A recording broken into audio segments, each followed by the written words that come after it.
Hello everyone, and welcome to another video. My track guide for the Toyota GR86 going around Lime Rock Park, the Westbound Chicane layout.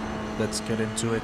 For qualifying, you want to be all the way on the left, but in the race, turn 1 is a great place to try and overtake. I brake just before the one board here on the left. I aim for about 75% in my initial hit, easing that off all the way to the end of the inside curb. Then I let the car roll for a little bit out to about mid-track. Then I aim to get in on the curb for turn 2. We have to take them as one big swoop to help carry as much speed as we can throughout the corner. Once I start to turn in for turn 2, I'll apply the throttle again.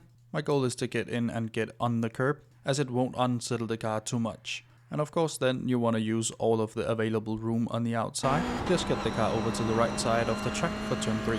For turn 3 I don't have a clear braking marker for you, but there is a little bump in the road you can feel in the steering wheel. When you get over that, you should apply the brake. For turn 3 I aim for about 50% brake pressure, easing that off all the way to the inside curb. The curb is flat, so we should take all of it. I'm a little bit too aggressive in this run, so I understeer out a little bit, but the aim is to come out on the left side of the track to help open up turn 4 a bit more. I try and apply the throttle when I get on the curb on the inside. A little bit too aggressive this time, as I said, making me understeer a bit, and then turn 4 will be flat out. Because I got too greedy, I scrubbed off just a little bit of speed here, and if you're fully on the left side of the track, that won't happen. For turn 5, all we have to do is lift a little bit, and of course we want to get all the way on the curb here on the outside, and as we turn in, lift off to about 30%. When you're on the curb, go full throttle again, and make sure you stay within the white line, so you don't get a 1x getting onto the grass on the outside here. The next combination is really crucial for your lap time, and it will take some time to get used to. I brake when I get to this patch here in the road. A bit hard to see in video, easy to see within the sim. When I get to that, I'll apply the brake, and I aim for about 95% brake pressure, easing that off all the way to the middle of the corner, just before the turn in for turn 7.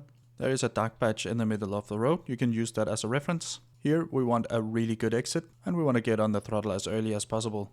I cut as much curb as I can on the inside of turn 7, and when I turn in for that, I'll apply the throttle again, but I'm easing the throttle in, as the car can easily get too unstable. Cut the curb for turn 8, just don't take too much because it will give you a 1.1 second slowdown and a 1x. And of course use all of the available curb. Turn 9 is flat out, just be easy with the inputs, so you don't scrub off too much speed. And then it's just a drag race down to the start finish line. That's my lap around Lime Rock Park, West Bend Chicane, of a 1 minute 0.7. I have more track guides for the GR86 linked down below. Hopefully you enjoyed this one. If you did, leave a like down below, consider subscribing as well. And now for the uninterrupted hot laps.